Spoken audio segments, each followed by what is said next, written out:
All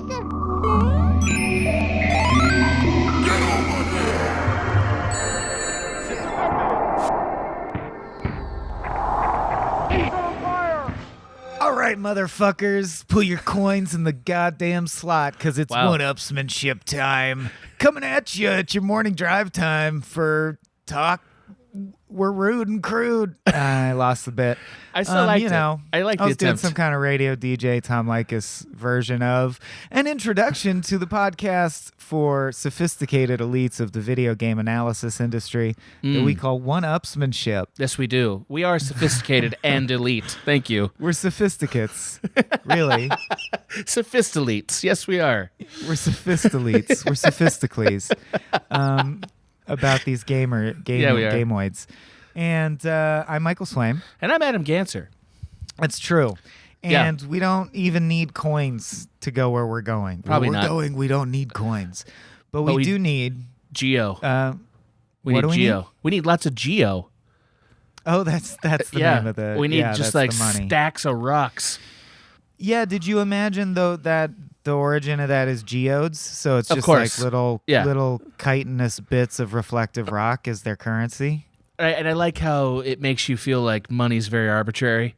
You know what I mean? Like, Yeah, it's like really in good at that. Hitchhiker's Guide when the society decides to make leaves money and it analyzes how that doesn't work out for them. Yeah. You just yeah. find piles of money buried in caves someplace. The bones are their money, and the they I'm referring to are a bunch of little skull-faced bug monsters because we're talking about Hollow Knight. Hollow Knight! Notable because this may be, well, we covered Edith Finch, but that was sort of a prestige indie game. Yeah. I think this might be the most truly indie game we've covered thus far. See, I think it's right on par. With what, Edith Finch? Yeah, I think so. I think it's right on Okay. par with that. It also it feels like it's gained a kind of public awareness that most of the indie games that you and I talk about didn't. I feel like people know What do about you this base game. that off of? Just I feel like people know about it. Like whenever I have a conversation with other people about video games that aren't you, they know Fair. about the game. That's what I'm basing it on.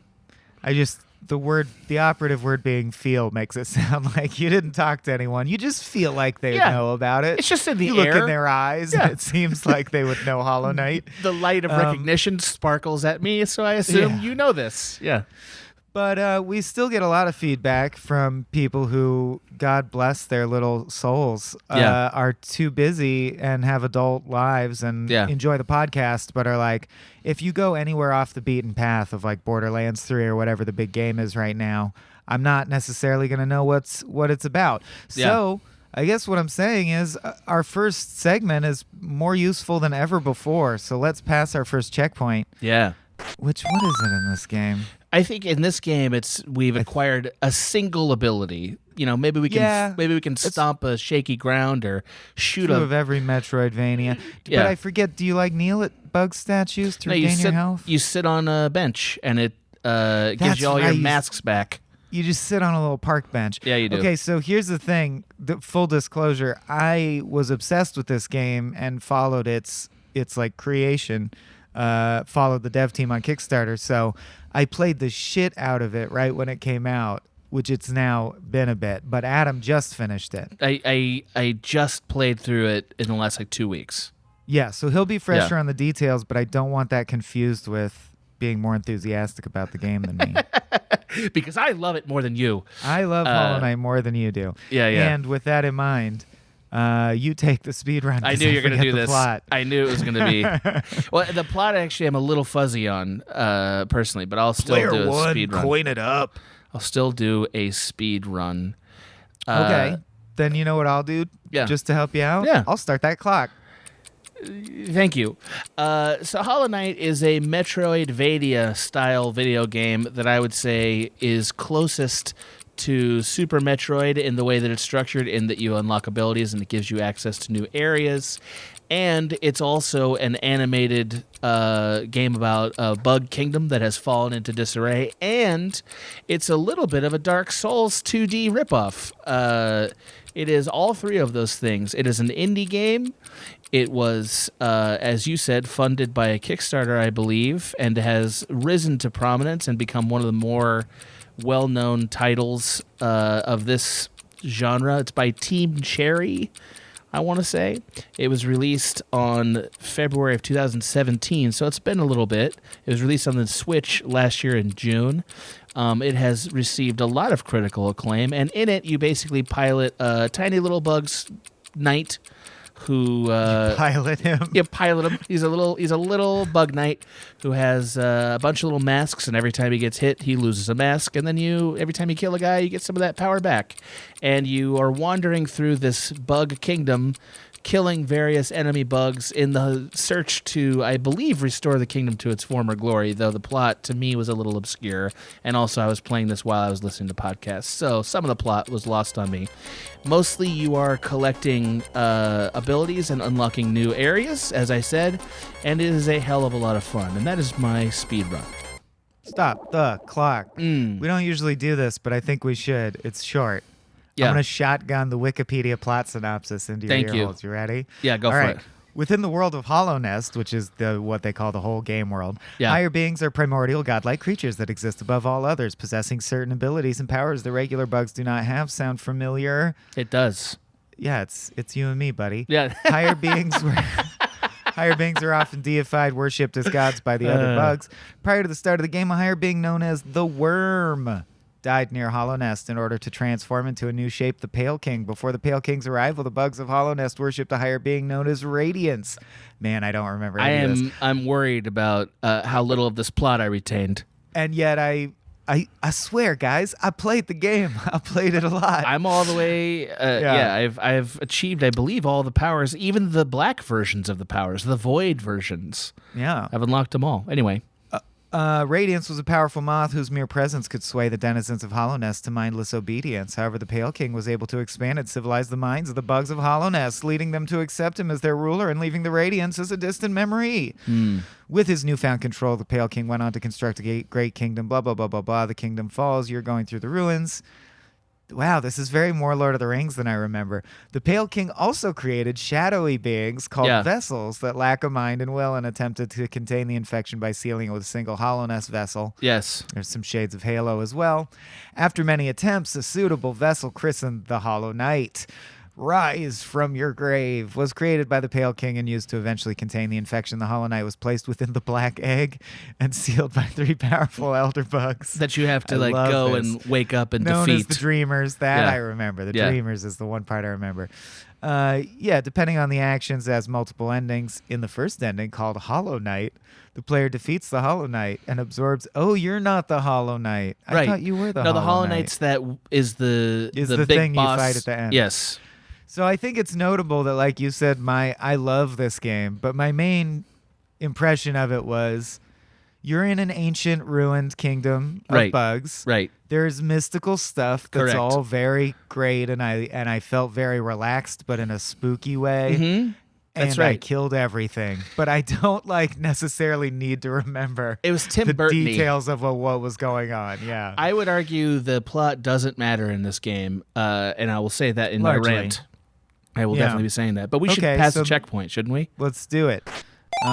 Let's sit on a bench and then update your map.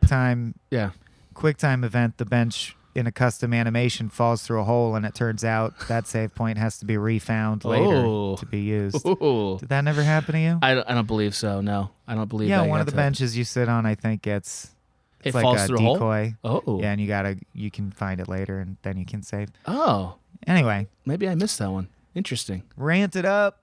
That's you, sir. I know. Player 1. No, you were whatever. I was a speedrun. You're player 1, sir. You plugged in. Michael Swaim ranting off.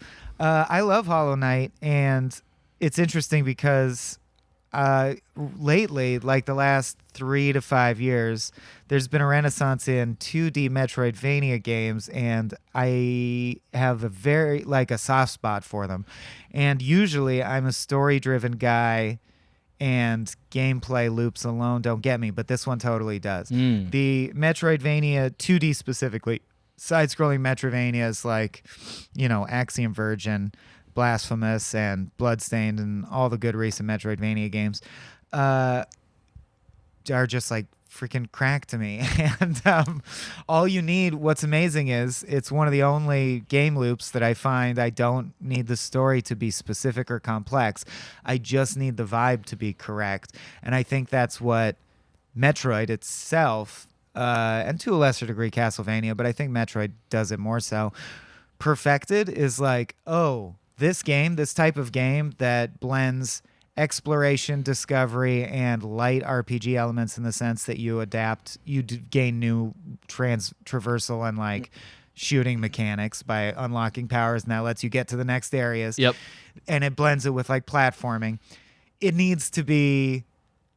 You ever listen to the Spotify playlist that's called like chill beats that everyone in the world is listening to at any given time? I have or listened on to YouTube? it. Yeah. Yes. Yeah, it's like you want it to be mysterious and melancholy, but not too energetic. Yeah. And that's the vibe of these games. And Hollow Knight understands that and got it perfect. Like in its own way, I felt that the vibe was exactly like the vibe of Metroid, and yet I wouldn't call it derivative. They did a great job of living in their own universe, but they didn't mess up what a great Metroidvania game has, which is like, to counterbalance how fucking brutal the boss fights are going to be, the world is very spooky, cool, and fun to be in. And like delightful to be in, and very ASMR-y, and like a weird mix of cute and mysterious. Yes. I love the little bug guy. I would strongly consider getting a tattoo of that little bug, the main character. That much? Well, I mean, like in terms of that's how much I respect the elegance and evocativeness of the character design. I truly think it's a remarkable character design. Okay. Along the lines of like why you would appreciate Mickey Mouse being an impactful icon, or you know what I mean? Like they made all the choices correct. In the same way that like Braid is a great game, but the character design is not why. Right. I just think it also, and I'll wrap up with this, Hollow Knight stands as a testament to like 2D animation. You know, if you like Cuphead, you'll like Hollow Knight. Not that it's the same tone at all, but they show an intense attention to detail, and one of the things about it is the animation is very quote-unquote real animation. It mimics cell animation. That's all. What a wonderful rant. And if that was too much for you, deal with it. I feel like you're like the villain in a shoot 'em up arcade game or something, like in a Western saloon. You know, you pull out a revolver. Too. Yeah, I feel like that's what you are. I feel like we're all in a virtual simulacrum, and I could shoot everyone, and it wouldn't really matter, right? It would just reset. Right. That's how the shootings begin. Okay, I'm gonna think about that while you rant. Great.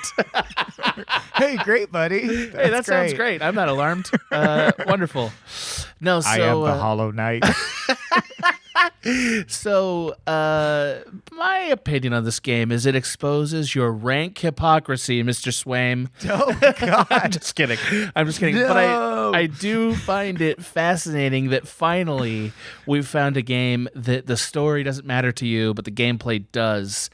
And this is one of the only times that I'm going to indulge a little bit in reflecting to my co-host back things that I observed about him while I was playing it, which I rarely do.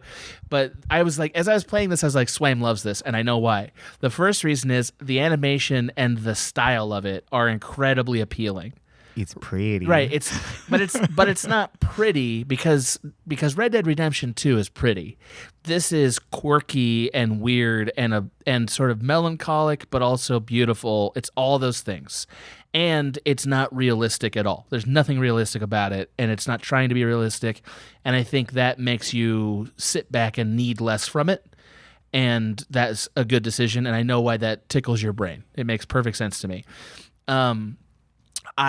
The best thing about this game to me that is new or original to it, I guess, is the crispness of it. This game is crisp. Every time you punch or with your nail, every time you hit a bug, it's like, ooh, yeah, I fucking hit that thing, right? And when it hits you, you're like, damn it. It's very... And when you miss, you feel very much like, well, that was fair. I missed. It's very... It feels like the way a buzzer does in your hand. It's like, ooh, yeah, I get exactly the right tingle when I want it. It's very precise compared to other games, and that makes it very rewarding to play in like a base sort of like caveman way. Like I get the buzzer when I want it, and I miss it, and I'm like, damn it. So that part's good. I liked the artistic style quite a bit, which normally I'm not as excited about games that are inspired by animation styles of various kinds. Like, that doesn't matter to me. That's not an appeal to me. But this one was in the right wheelhouse even for me. I think the closest analog to it is Tim Burton's work. It's pretty close to Tim Burton in terms of its look, but it's a little sweeter than Tim Burton. It's not wacky in any way. It's a little more like cute chibi drawings of like Bugs would be, but through the lens of Tim Burton. Yeah. But there's Bugs Life Tim Burton. Bugs Life Tim Burton, but it is a little sadder than Tim Burton and a little sweeter than Tim Burton can do. It's both of those things. I don't care at all about the plot of this. I didn't care one bit about it. I found it esoteric and unappealing and uninteresting. And I think the fact that I was playing it and not paying attention to the plot tells you how unimportant it really is. I do think you need it to be motivated to keep playing it, but as a plot-driven game, it's not great at that. I would say it's at the level of Dark Souls, which again is another thing this is really heavily indebted to. I find Dark Souls and Bloodborne and all those From games as plot deliverers to be just totally obfuscating and frustrating. Like, I don't care about them for plot because they're like too much mystery and like, layers of obfuscation. It's like, dude, just tell the story or don't, I think that's kind of true about this game, even though it's more appealing. Have you played Katana Zero yet? I have not. I'm sure I will play it for... Okay, then let's move right along. Okay, great. So the Dark Souls-ness of it, I found this game to be a little on the harder side, and because it was so winsome, that didn't frustrate me. Though there were a lot of times where I was like, all right, man, just let me beat the stupid flying frog with a cape. You know what I mean? Can I just get on with this? But not enough that I thought the game was dumb. Whereas I do think occasionally Dark Souls is dumb.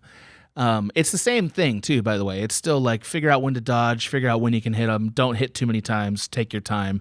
It's the same philosophy, and this is just sort of a more appealing version of that for me. Overall, this is a very good game. If anybody's like, oh man, what a great kingdom or story, I will say, no, it is not. I will argue with that because it's not delivered in enough, with enough emotional connection for that to matter. And I will fight that. I will fight against that because it needs to be present enough and available enough for me to care. And it was not. But great game otherwise. Are you done? I'm done. Are you done? Yeah, I'm done. Because I'll fight about that last point. I'm glad. As the game becomes on. Also, first of all, for me, it wasn't the frog with the cape. It was those fucking Lancer wasps where they're here's one. Yeah. They're like, oh, you figured it out? You beat one? Here's two. Yeah. And you're like, oh, I see what you're doing. God, okay. So I got to do both at once? They had a couple of those. That took forever, but I did it. And then they're like, hey, guess what? Here's three. And you're like, where's this going to end? Yeah. You bastard. The pill bugs up on top of, I want to say Soul Sanctum. There's like there's like 5 pill bugs that get reanimated, and you have to kill 2 of them at a time. And you're like, why are there fucking 5 of them? Just make 2 and make them as hard as you want them to be, and like don't make me keep killing them and then like barely surviving, and then like, oh, here's a new one. Like, come on. Do you remember the I love, and it's a staple of games beyond just Metroidvanias, but Metroidvanias as well. The area where it's like literally an arena, and everyone's watching the Coliseum. You try to beat people more. Increasingly difficult waves of. I don't know why. I just like arena combat structure. It's like the only Harry Potter I cared about was when it got to number 4, and they're like, it's a structured contest, and I was like, oh, I like structured contests being overlaid onto whatever sci-fi and fantasy shit. And I also want to ask before we move off of it, did you play Sundered? I did not play Sundered, no. Which is the Eldritch Horror cell animated 2D Metroidvania game. Okay. I bet that's cool too. It's fucking. It fucks you up. Oh, great, bro. Man. Oh, bro. I do think that there is something to say that, like, so Metroid is a great game for A, inventing these tropes, but B, it doesn't overcrowd you. like Metroid, there's enough narrative present as you encounter it in real time that it's really just a game experience for most of the game, and then there's like maybe a 5 to 10% of it where there's a little bit of story, but enough that you're not thinking about it. And this game made the mistake of going the other direction, of sort of like implying there's a story the whole time, but obfuscating it enough for so long. Well, there is. Yeah. There is a story. Yeah. You can read the little paragraph, and it's not that hard to understand. It's like, there's an ancient war, and they got pushed this way and that, and these are the players, and at the end you win for the right side, and this happens. It's all fine. But I do think that's what's so notable about Metroidvanias is, and I don't know that every developer team is aware of this in like a media analysis kind of way, but whether we're consciously doing it or not, you know what I mean when I say it's interesting how many media that is interdisciplinary, like film, how film encompasses music and photography and movement and choreography and acting and score. Video games are like that as well. They encompass film when they want to.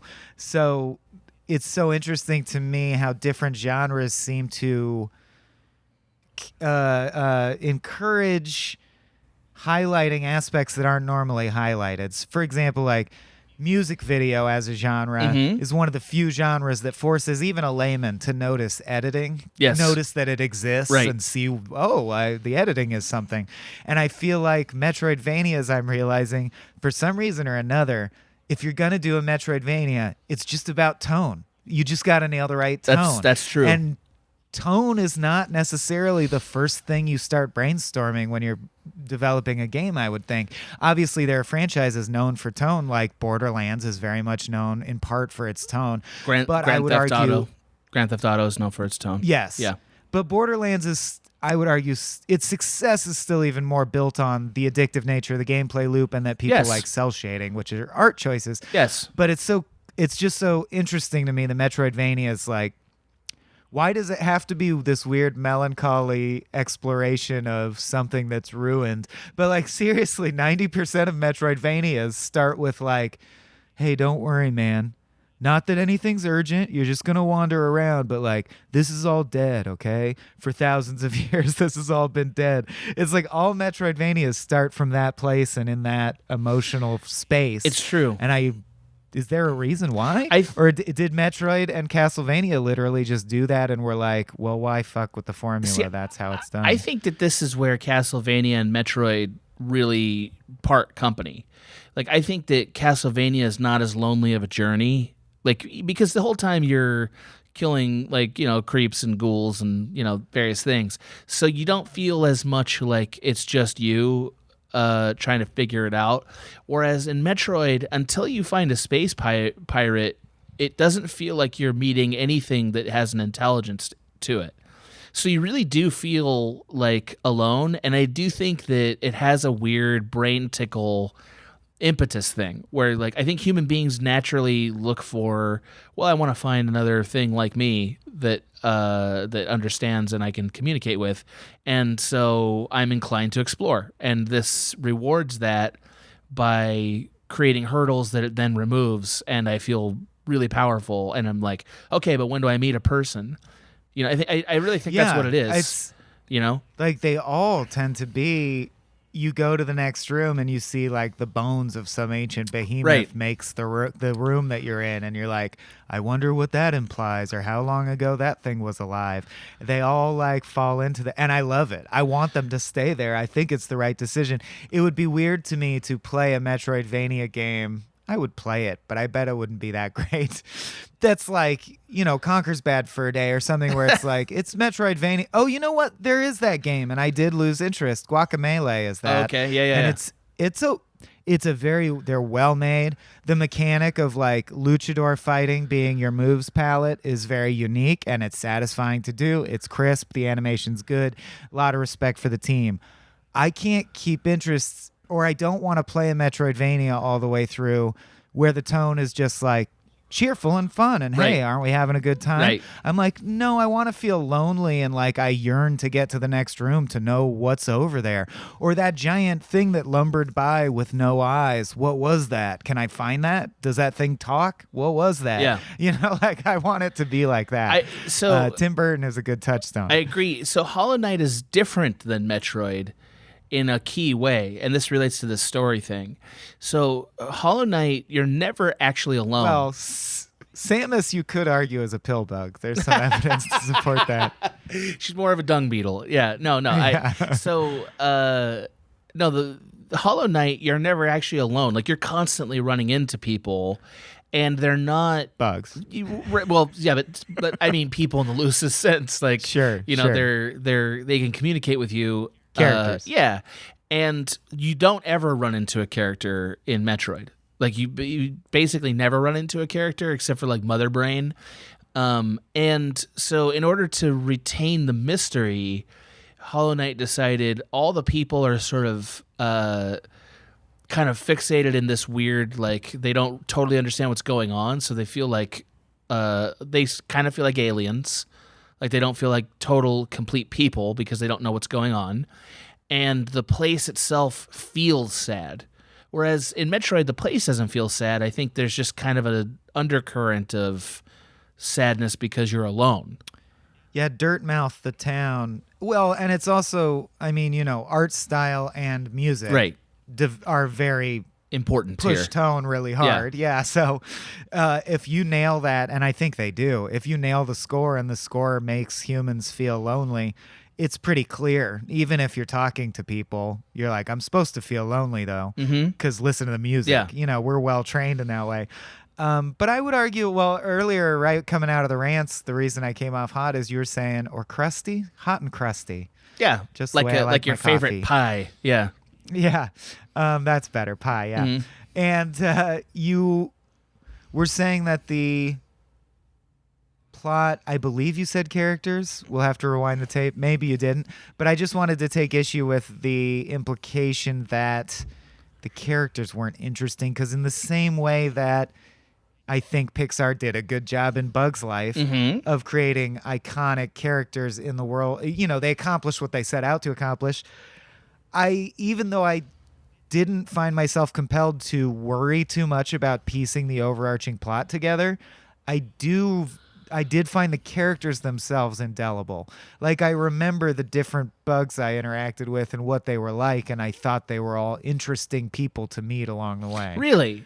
Okay, so yeah. I see. I think this might be where like the antique shopkeeper. I like the antique shopkeeper. I like the guy. And, you know, of course, the map mask, guy. the red mask people who come in from the circus.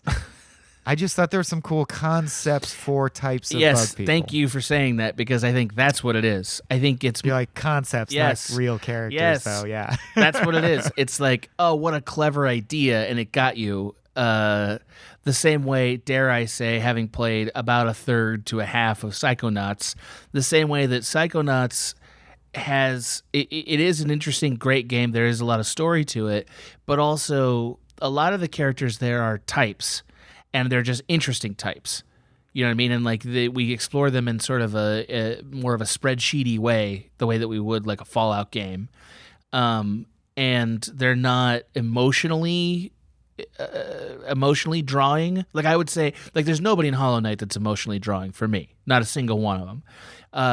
Metroid doesn't try to make you have emotional connections to anything. I think that's kind of what makes it stronger. So, although I think it's funny that the one time they did that's now legendary in gaming is they tried to make you have an emotional reaction just based on the fact of like, wait a minute, a video game character could be a woman? What? That was like, if you're younger and you're listening to this, it was a huge deal. At the end of one of the Samus games, she takes off her helmet and has long hair, and you're like, my God. Right. What storytelling prowess are we witnessing unfold here? A woman, you say. Me could be girl? Whoa. Yeah, exactly. I don't think that, it did do one thing. But again, that's a fact. Right, which is kind of why we all laugh about it. Right, it's like it's basically just a fact. Yeah, but in the new era, the Prime ones, they try a little. Again, the plot is simple. I'd call it a PG to PG-13 level plot, but it's like, there's text screens and logs that tell you the pirates are doing this, the Metroids, someone's trying to use the Metroids again. You should kill them. But you basically don't ever, like, your computer is kind of a character because it interacts with you. Yes, but you're alone though. But you're alone, and like, I can't reiterate enough how important that is to Metroid. Like, if they gave you a spiteful fairy that kept telling you what to do, like Link, or we just talked about Jedi Fallen Order, which is in some ways a 3D Metroidvania. Sure. Although there's not as much gating as far as gaining powers. There's a little bit. You learn to slide and then you can go over to the next place or whatever. But they give you that little robot, and I do think that's acceptable because the 3D space and the plot particulars of Star Wars do make it a different game than a pure 2D Metroidvania game. But I agree with you. If a Metroidvania game had like a Navi fairy, Link style, or Ocarina of Time style, I'd be like, what are you doing? I'm trying to be contemplative and lonely right now. Leave me alone, little fairy. Right. Yeah. Like, it takes a lot of restraint to avoid over-characterizing your icon. You know what I mean? Because, again, like, Metroid is one of 5 or 6 like iconic things in Nintendo's repertoire. Yes. And don't over-characterize it, whereas they do that with Mario. And I would say they also sometimes overdo it with Link. I think Mario and Link have recently gotten too specific in a lot of cases. Oh, that's interesting. Yeah. But Hollow Knight, so have you read Scott McCloud's Understanding Comics? No, sir, I have not. Okay. It's taught as a textbook at a lot of schools. Okay. But it's a comic that is itself a textbook explaining the medium of comics and how it ties to the way humans scan visual information, basically, and how different cultures view time and how panel size, affects your internal pacing and editing feel. And one of the most interesting aspects of it, I think, is this segment about icons, how hardwired the human brain is to recognize human faces and things, and to fill in without thinking about it patterns that it's seen before. So as an example, it shows a grocery store shelf and it's a bunch of 2 liters of Coke, but they're all rotated in such a way that the Coke logo is never fully seen. You know what I mean? Yeah. But he basically shows the panel and goes, what is this? And he goes, your brain obviously thought it's a bunch of Coke bottles. But if you look, you'll notice that logo is not visible anywhere. You just see little swirls and hints of it. And your brain fills it in. And you didn't even question it for a second. Right. It's a bunch of Coke bottles. Right. And he says, in the most primal version of that, because we need to recognize human faces, is you will see fucking human faces in everything. And it's true. You see any like squiggle and 2 dots and you go, hey, that looks like a face. Yep. And the way this applies to Hollow Knight specifically and comics generally is he goes off sucking the dick of the creator of the Tintin comics, because specifically what Scott McCloud thinks was so brilliant about them is the backgrounds are painstakingly realistically drawn, and yet Tintin is a super iconic cartoon character, iconic in the true sense, meaning lines symbolizing a thing that don't really resemble the thing. His eyes are dots. His mouth is just a circle. And this was quite intentional on the part of the artists, who thought that psychologically that would allow kids to feel that they are Tintin and they're in the adventure, and yet the adventure itself is texturally very real. It invites you to do what a kid's adventure story should do, which is replace the character with yourself, but imagine this was really happening. And I just find that really brilliant, and I think it applies directly to the design of Hollow Knight. Yeah. Those huge fucking black eyes and nothing else that you can look in and be like, it's like Godard directing an extra who's never acted before. You're like, is Hollow Knight pensive? Is Hollow Knight sad? Is what's going on in those eyes? And I just think there's something so evocative about simple characters whose eyes are just giant black dots. I think there's end of rant. No, I think you're right. There's 2 things to learn about Hollow Knight from the way that it's not his name's not. He's not the actual Hollow Knight, right? I know. I'm sorry. It's okay. So from the main character whose name escapes me. So there's two things to learn. One, gigantic black eyes, so that it has a human quality. Two, there are horns. Those are the two things. Yeah. Right. I think the horns matter, and I think the eyes matter. Well, are they horns? I thought they were mandibles. Okay, so are you looking at a picture of Hollow Knight, or can you remember? Yeah, of course. I have him indelibly burned in my brain now, having played him as hours. I had assumed, and tell me if I'm blowing your mind, that we don't know what his head looks like. He's just a black fleshy bug, and he is wearing a knight's helmet that is made of the skull of a beetle, and those are the mandibles of the beetle pointing up. I thought that, and again, maybe somebody who's listening to this podcast can be furious because I'm sure the story explains this. I thought it said that this character does not wear a mask, whereas the other characters are wearing masks. But I might be wrong about that. I thought I had read that in one of the journals or one of the interactions with the NPCs. But you're right. The player character is just called the knight or the player character, which is interesting. Yeah. Well, again, I mean, of course, because he's the sort of because he's not. Yeah, he's the samurai version we're talking about. He's the samurai version of Man with No Name. I mean, that's what he is. Samurai bug version of that. So he's Yojimbo. Yeah, I mean, he must be wearing a mask because, he is wearing a mask. Everyone, I mean, your life bar is a mask getting cracked. Right. So he's wearing masks. So then, sort of like, why does he take a mask that's with horns? Do you think just because bugs? Well, the horns are broken though, and most of the enemies have unbroken horns. I mean, if you're going for the demonic connection, which is sensible. Yeah. I would say there's a similarity to like Hellboy, where you're like, he has horns, but if they are horns, if you scan them as horns, the tips are broken off, as if to say, I'm not really this bad guy anymore. And again, that's what I fucking love about great, iconic, simple character design. This is why I actually think this knight is such an elegantly designed, like perfect thing. Is like from the tiniest details, you get what they want you to get, which is like with no other information, you go, oh, he's a anti-hero with a troubled past. He does violence, but he feels bad about it. He has devil horns, but they're broken. It's like you get so much from such a tiny but correct specific choice. That's really true. And throughout the game, the NPCs do imply that your morality is ambiguous. Like sort of like, oh, you're gonna do this, huh? Well, I resisted that. Like just sort of where you line up on the morality timeline. The good guy or bad guy bar is not that clear, and also like it's very clear the masks are all supposed to be skulls.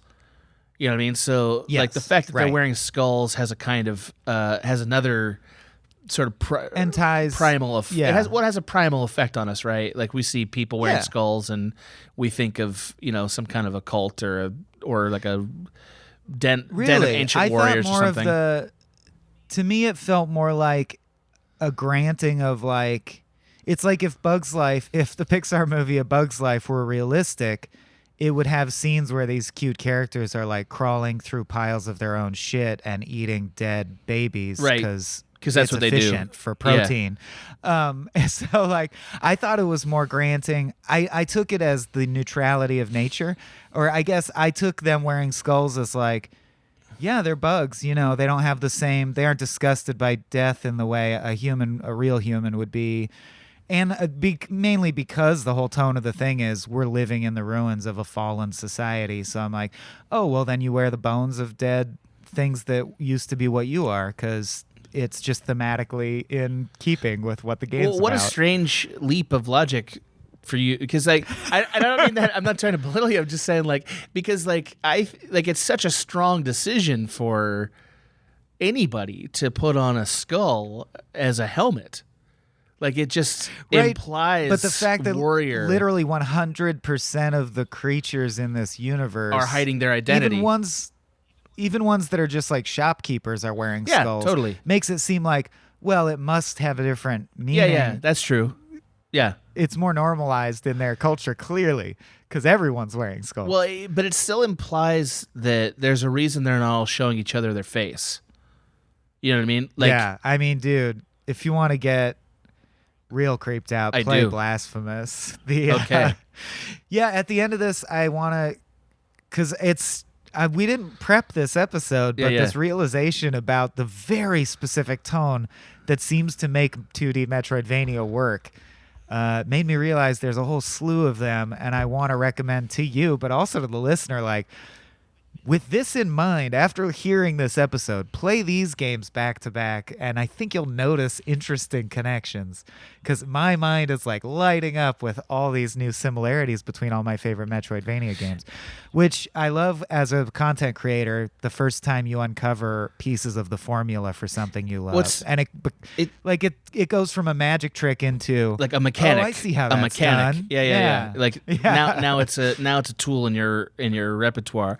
But I will say, I see the shape of this story. Yeah, but I will say, like, I think that in large part, not that it's original to this, but I think Dark Souls has really dramatically shaped the way that we do the tone of these kinds of games. Because I keep trying to make the point that Metroid is actually kind of a different tone. They're not totally different, but it's kind of a different tone than a lot of these games that you're mentioning, and then Hollow Knight.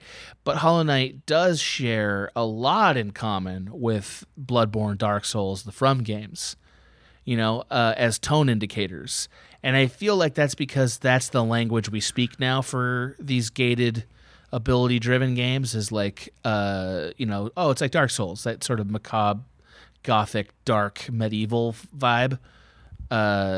That's sort of taken over as how we do this. Let's meditate on that for just a second. Sure. I just want to. So I'm like, is Dark Souls the first creepy? And no. I know that's oversimplifying. No, Castlevania probably is, right? Castlevania is doing that. But you're right, and I haven't played the original Castlevania or investigated like the dev team's intentions at that time. Like I haven't read interviews from that time. But my understanding of Castlevania, which I only dip into now and again because I feel like I'm supposed to, is that it slowly became more and more, like you said, like Splatterfest.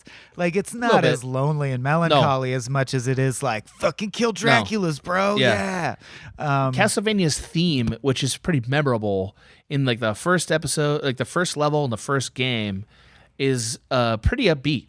Like it's never like.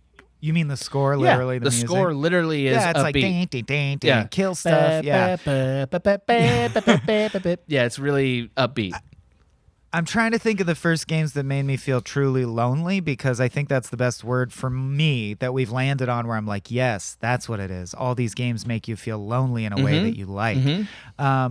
Would be Myst, the original Myst. Sure. And iconic. Going back even further, the same company, so I think they just have an affinity for that tone, is like that company, Cyan, made a number of children's games that are very nostalgic to me, and it was always weird to play them because, and I'm talking about Spelunks, Cosmic Osmo, Manhole, these games were designed for children, and everything in them is very friendly and child appropriate, and yet because of an interesting combination of the music and the design, you still feel fucking like lonely and weirdly sad when you're playing them. And I just love that. That's tone. a thing in kids stuff too. Like there's a strand in kids stuff of like this sort of melancholic thing that is more purely distilled there than in most adult stuff, where it has to be more like melodrama, Yeah. Have you ever read the Tim Burton wrote and illustrated a little book of short, like, fucked up children's stories, The Melancholy Death of Oyster Boy? No, I every time you have these things I need to check out. I learn so much. It's a quick read, and I would say it's like a pure distillation of. It's like my favorite Tim Burton thing, which is saying something because he's done some great movies. Yeah. But I think this little book he did is like, oh, that's the essence of what Tim Burton is. I see that. Highly recommend. That's interesting because like spoilers for this. My favorite Tim Burton thing is Big Fish. Which is not the most. So you don't really like Tim Burton? I do like Tim much. Burton. I just think Big Fish captures the joy of Tim Burton in a way that none of his other work quite did. Well, I guess I mean the opposite. Yeah, I know. I mean, if you like Edward Scissorhands and Nightmare Before, or whatever, Nightmare on Christmas Eve. I forgot. Nightmare Before Christmas. Yeah. Yeah. If you like those, but you can tell that he is pulling his punches because they're films for the whole family, for God's sake. Melancholy Death of Oyster Boy is not that. It's like as dark as you'd expect him to actually be in his mind, you know? Yes. And that's fun sometimes. So can we pivot to gameplay a little bit? Do you mind? Mm-hmm. Well, okay. But by way of doing that, I want to say why I held us up. Sure. On Dark Souls, because you're right that so we investigated the tone, but it seems like the other point you're bringing, which is very true and apt, is that Metroid the shooting did require precision, and it felt like you got a little better at it, but in the classic way that Mario requires you to get better and then you beat it, but it only takes a couple tries. Hollow Knight owes very much of its difficulty curve to the new trend of games where you'll get through 4 or 5 screens with no problem, but then in the 6th screen, there's going to be this thing that you just can't do, and it's going to take you 100 times. Good luck. And did Dark Souls... That all goes back to Dark Souls, right? Like they brought that thread into our current gaming ecosystem. No.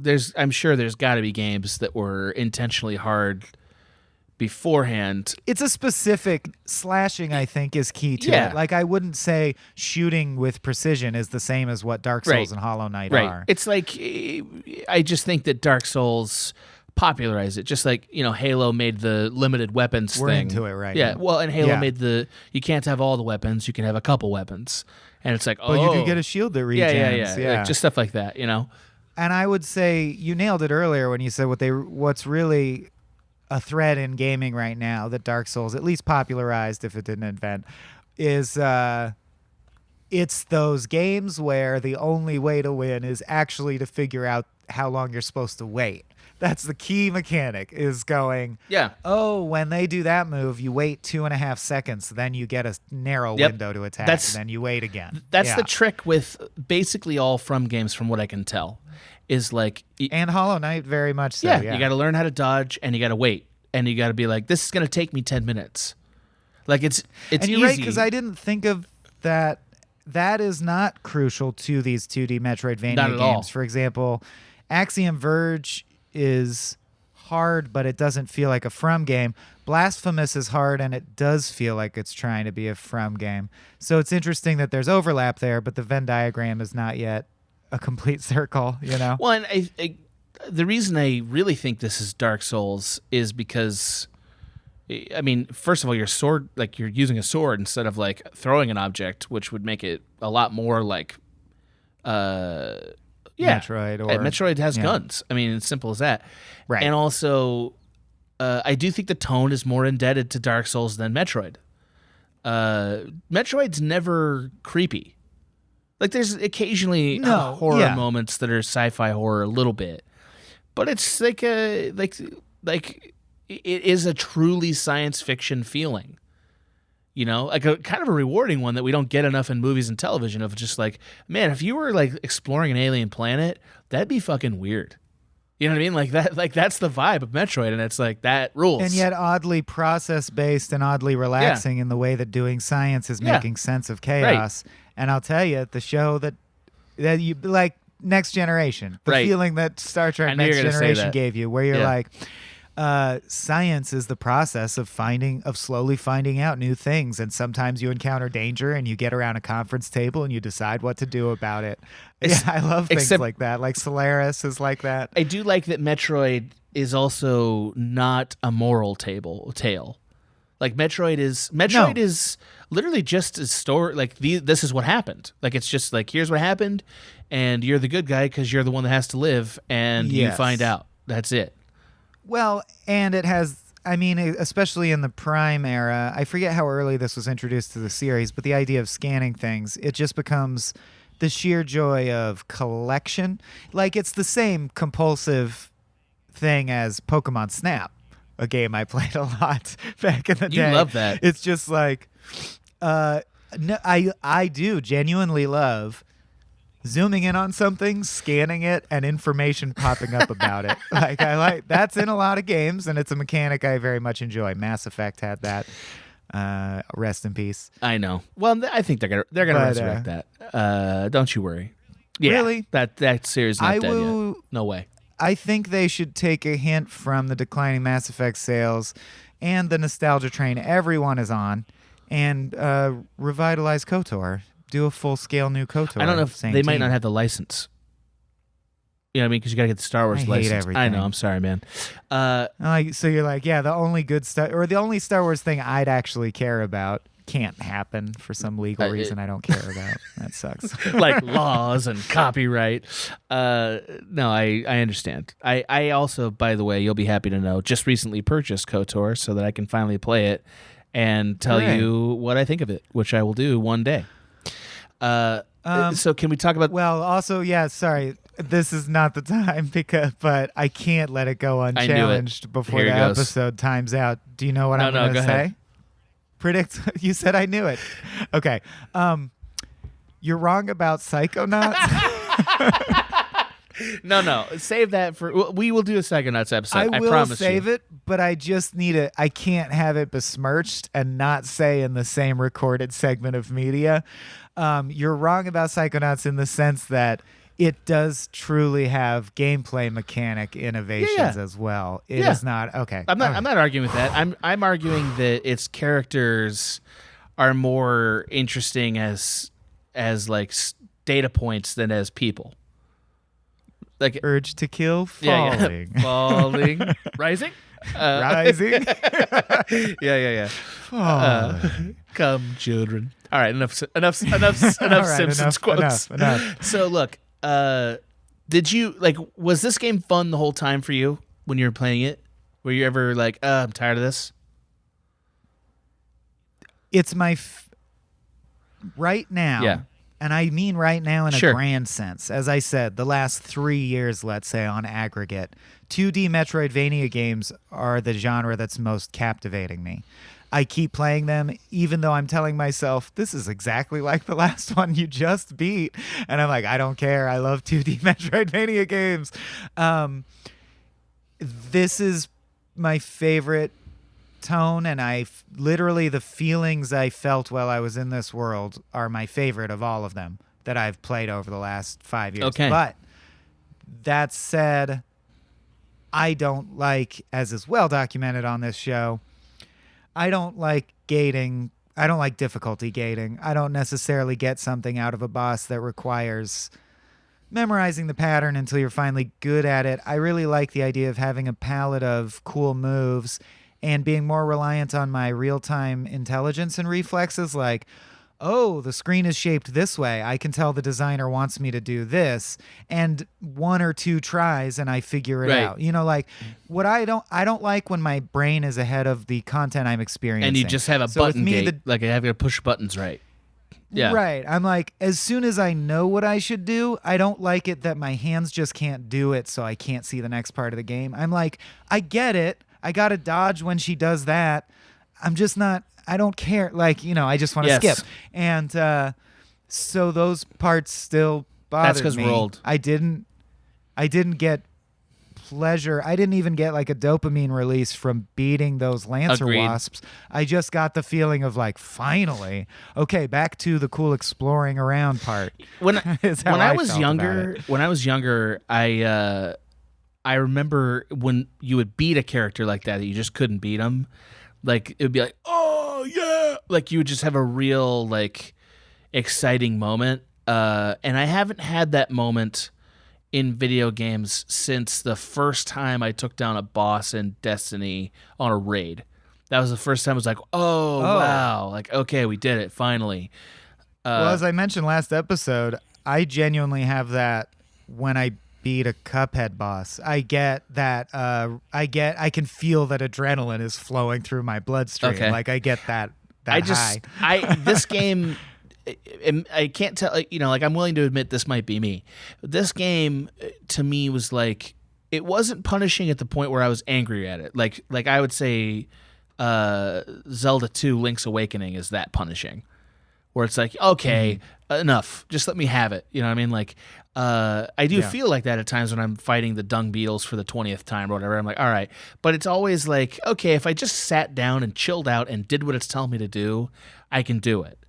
You know? Or do you do the thing where I found that I very much have a predictable skill curve? Yeah. Like, if I've tried it 15 times and the 10th time I got close but didn't beat it, and now I'm slowly getting worse and worse, if I go to sleep, wake up, and try again in the morning, I beat it first try. 80% of my problems as a human being tend to be that I don't want to cooperate and take my time and just like do it the way I'm supposed to do it. I want to just like, but I'm smart and capable, and I'm violent enough to force my way. That's how I play video games. You know what I mean? Which I think is why I like shooters so much.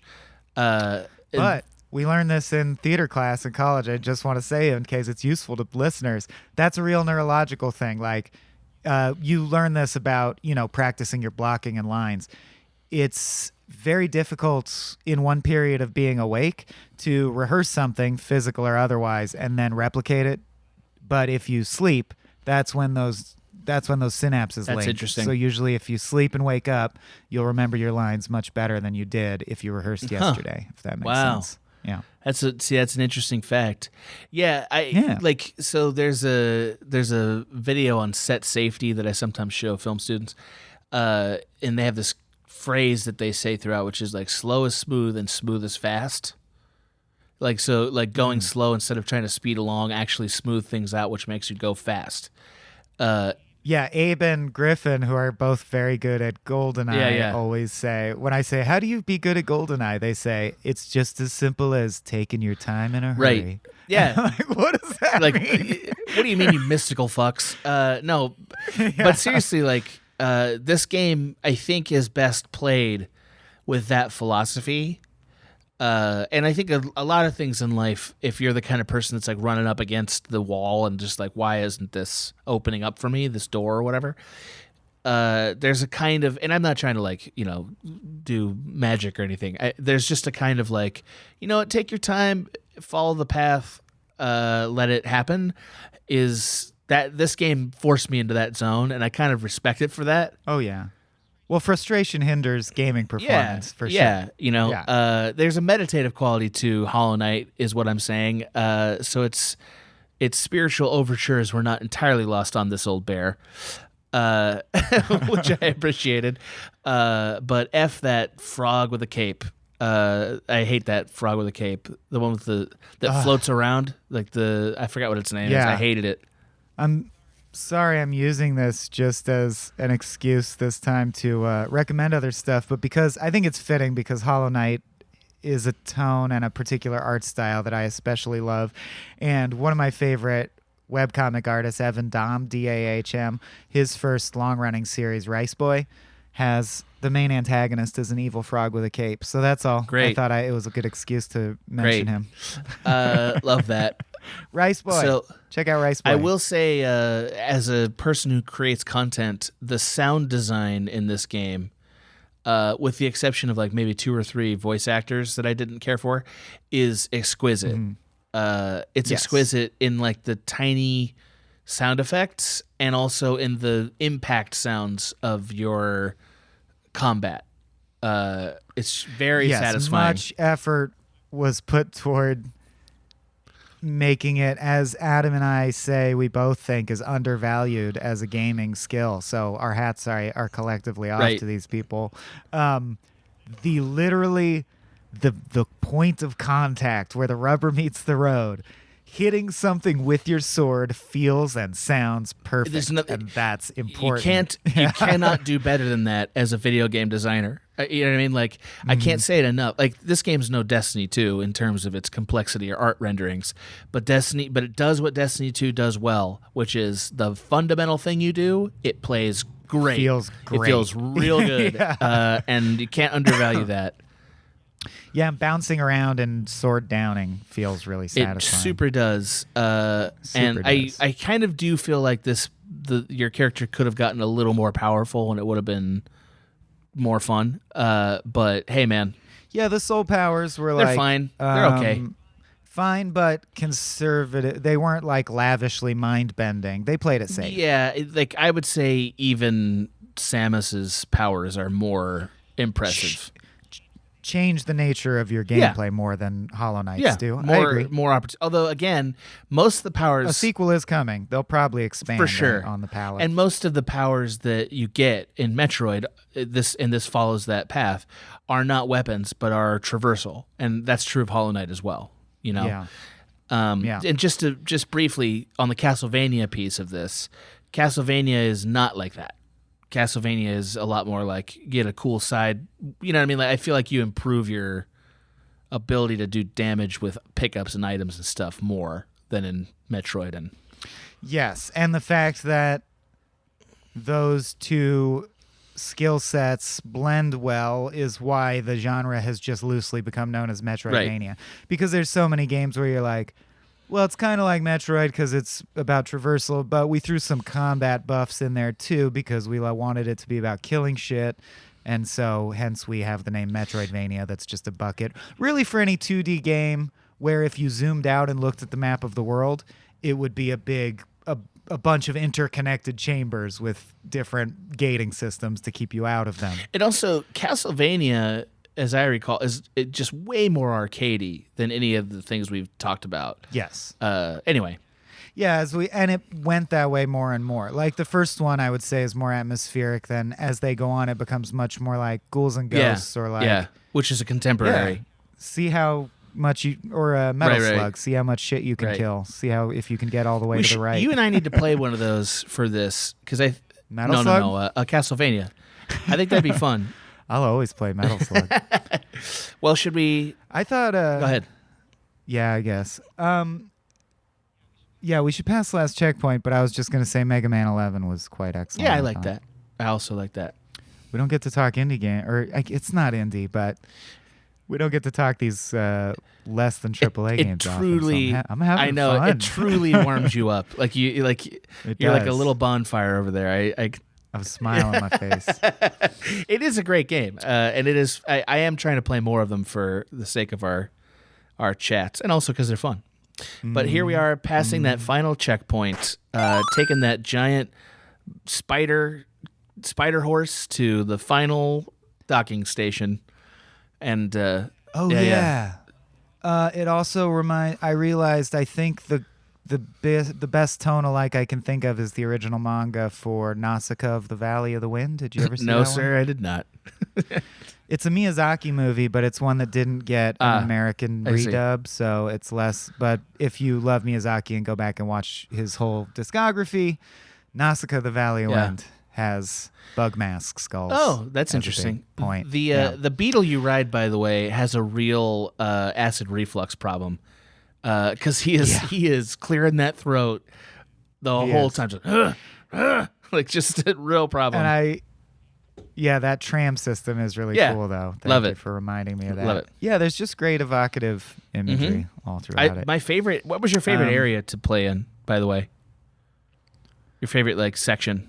I know what mine was. I don't know the proper names of the areas, but deep in Hollow Nest, where it was like the stacks, where you actually saw the architecture of the ruined place. It was where the antique dealer's shop was. Oh, antique dealer's shop. So is that... Remember the guy you would constantly return to with some collectible, and the more you got, he would slowly give you one thing at a time? I'm trying... I'm Anyone out there know what I'm talking about? Call in if you know. The phone lines are open. Antique store. Antique store. Yeah, antique dealer. You don't remember the antique dealer? Is he the ant that sells you the weird fragile things? Is that what you're talking about? No, he's called the Relic Seeker. Oh. He wears what looks like a Ku Klux Klan robe, which is not what I like him. I'm trying to remember which... Is that Soul Sanctum? I can't remember. Soul Sanctum. I think you're right. Yeah, okay. Why? What was Mine your was area? Deep Nest, where all the spiders are, like the really creepy area with all the spiders. I love that. I was like... Was that the sewer pipes No, area? that's the Royal Waterways. No, the Royal Waterways. I'm gonna you replay should this game right now. The one that's the spider section that's like really dark. Yes.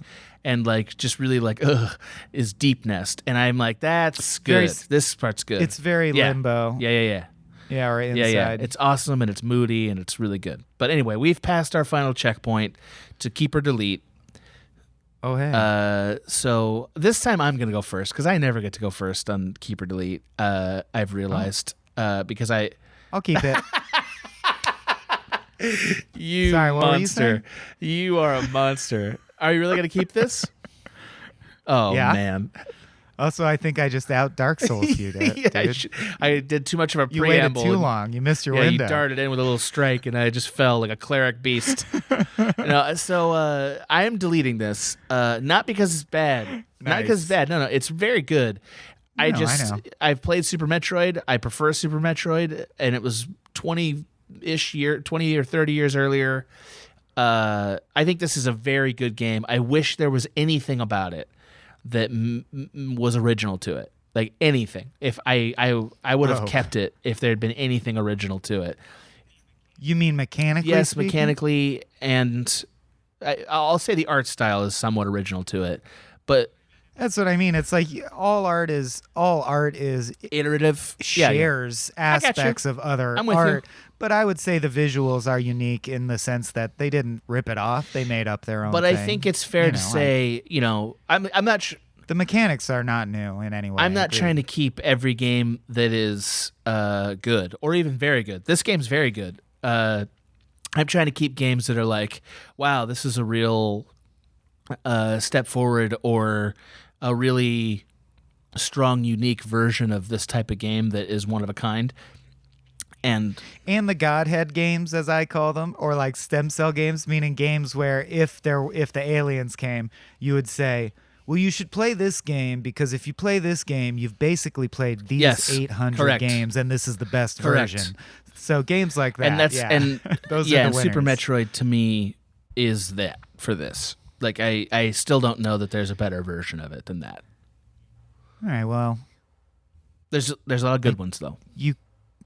You reset and you waited and you got the hang of it and you reversed the tide of battle. I will delete it as well. Oh, wow. Given that we re-centered on what our keep and delete standards really are, I realize I was just keeping it to mean it's a very good game I enjoyed. See, now that was a lot of integrity. That I respect that very much. Yeah. But if you like the feeling of being lonely and a little sad, but not that sad, and just sort of chill while you do very difficult gaming things, I think we're both not saying you shouldn't play you should absolutely play this game. It's undoubtedly. And if you're like me and these types of games are of special interest to you, they, because of the nature of them being 2D, are usually not like console exclusives that get ads on TV. So I think casual gamers might have missed out on some really good ones we've had in the last few years. So I wanted to shout some out. Sundered is a very punishing one. If you don't like the difficulty curve shit, I even found it like cheap, some rooms cheap.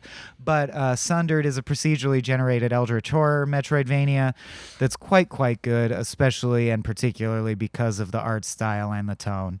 And I would describe the tone as A.H.R. Giger art, or a guy I really like, Zdzislaw Beksinski, like fucked up surrealist art of macabre, rotting shit that you can't fully tell what it is, but you're like, is that a baby's skull melding into a? What is that? Stuff macabre like that. Macabre is the best word for what this is that I've heard so far. Yeah.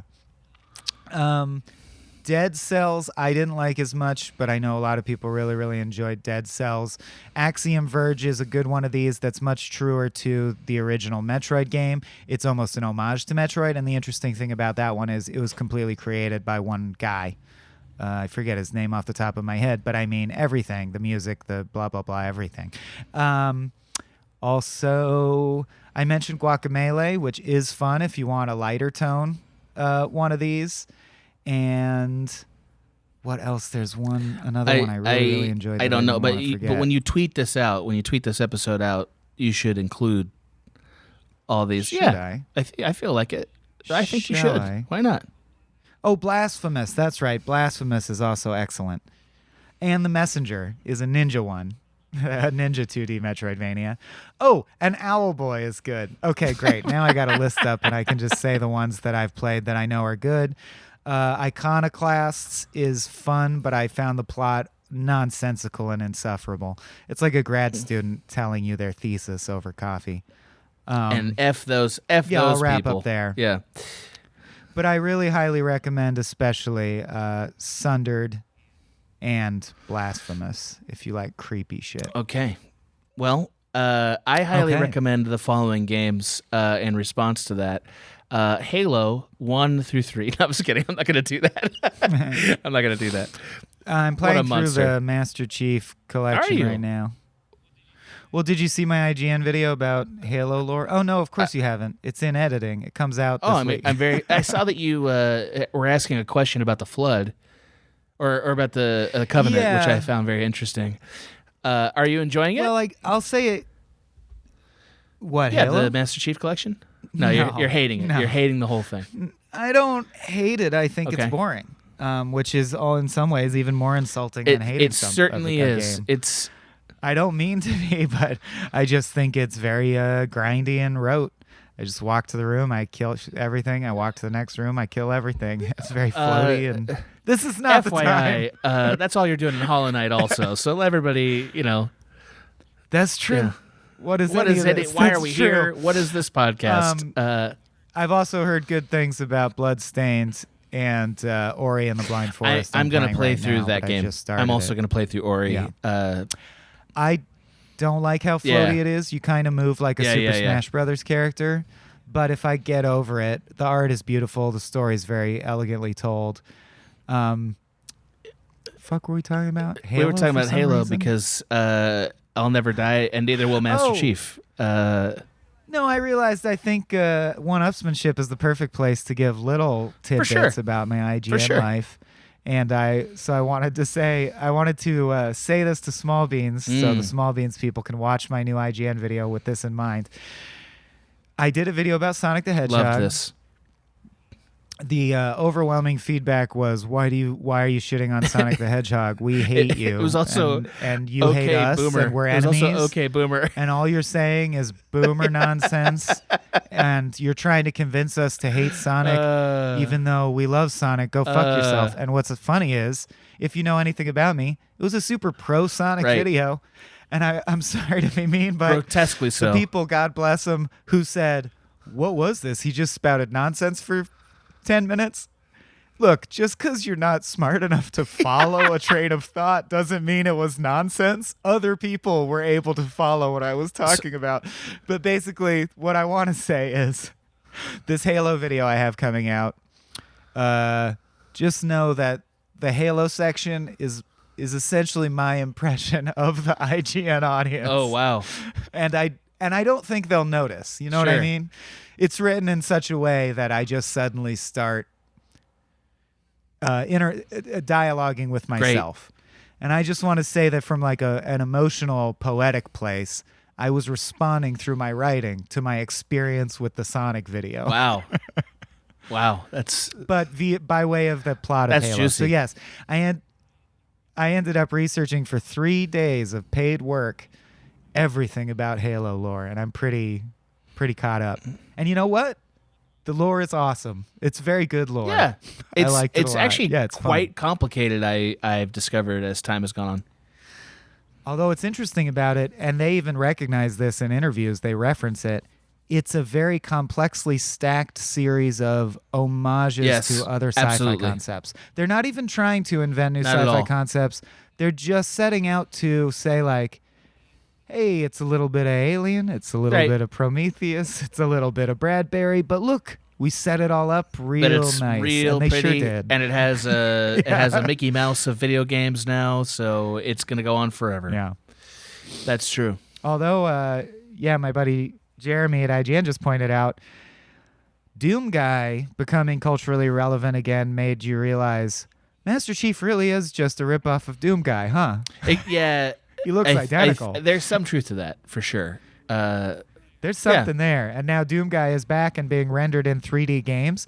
And like when we put thumbnails together of all the most important video game characters right now, and they're together, we have to be like, separate them so people don't notice they're the same guy. Don't let them look at each other, or one of them will take out a chainsaw, and it'll be a real problem. Yeah, exactly. Well, what a fun rendition this has been for Hollow Knight. I guess. You're just despondent now that we didn't keep Hollow Knight? Yeah, the thrill is over. I'm going to go back to my sarcophagus, sadly. We're harsh motherfuckers, and I think as we should be, but it harkens to when this used to be called Final Bosses. Like, the game that we both keep is indeed rare, is my impression. Yes. One of the listeners is putting together a spreadsheet. So it exists. It's in the Discord, which is a reason, if you're interested, to subscribe to the Small Beans Network, because on the Discord somebody's keeping track of all these passes and keeps and deletes. So I was doing that thing where I was pretending the time was different than the time we're recording. But my point was, in a future episode, we will read that, right? I assume, we're gonna. I think we will end up or digging into at some point and being like, this is the pattern. Oh, that's interesting. Yeah. I think the pattern might be that we're wildly inconsistent, but we'll find out. Yes, we'll find out sometime on 1Upsmanship. Yeah, was that the end of the episode? I don't know. This episode may never end. We might just do this forever. It won't, because I have one more thing to say for reals, which is I'm going to occasionally on random Small Beans modules throw this in because I found out it really does help us, and it really helps our organic growth, which we need in order to. Because here's the thing. Many of you very kindly patronize us. You do. That does allow us to do this. And very sensibly, some of you have been patronizing us for 2 years at this point, are like, this changed in my life, or I feel like I've given enough for now. I'll come back in 6 months or next year. So we always have patrons falling off, and we always have new people joining. So to keep this whole crazy thing going, we do need to constantly have some flow of people who are not aware of us find out about us. And the main way that happens is if the iTunes algorithm shines upon us. And the main way it decides what to shine upon is activity on our iTunes store page. So I am going to start randomly beheaving people. Yes, that's what I'm doing. I beheave you. You, listener. Please go to iTunes, search the Small Beans audio podcast feed, give us however many stars you think we deserve, and write a little blurb about whatever you think. That'd be great, especially if you think good things. If you think bad things, this has been a totally different podcast. But I would feel disingenuous telling them they can't go. No, you're not allowed. This is if you think we fucking suck, I can't stop you from thinking that. I'm sorry. Or a 5-star review is the way to open the gate to life being better. So this is how you pass that threshold. In case it didn't go without saying, if you give us a 1-star review, it hurts us. If you give us a 5-star review, it helps us. I assumed the listeners could figure that out. I bleed all my rocks. All the rocks bleed right out of me if you give us a 1-star review. No, for sure. Please. The rocks bleed this is how you collect the Hollow Knight reference. I'm still on target, baby. I'm still doing this episode. Oh, yeah. It's amazing you can maintain focus on one game for really this is. long. What are we at? An hour 15? All right, we better infinity go. +1 right now, my dude. They're never going to stop. I love that Hollow Knight went this long. Oh yeah, we're never going to stop casting. It's going to be forever. Just like, how else are you? What's going on, man? How are you doing? Things work out with that girl that you were telling me about. That's a real keep or delete story. Let me tell you. Unfortunately, the answer was delete, but I know. I just couldn't send her to space. The aliens didn't need to discover. Unfortunately. And we're right back to that morning drive time DJ energy. So we've come full circle. All right. Well, this has been fun. Farewell from all of you who've been listening all the way through Girlfriend News, and we'll see you next time on 1Upsmanship. Work complete. This has been a Small Beans endeavor. We're a bunch of pals who make podcasts, sketches, music, web series, and movies. The beans always have new ideas percolating, so make sure to check us out at patreon.com/smallbeans. That's patreon.com/smallbeans, where you can browse all of our current and past content, see what we've got planned in the future, and learn how your support can help the small beans grow into huge, giant monster beans. If you enjoyed this content module, please like, rate, subscribe, or tell a friend about us. We love you!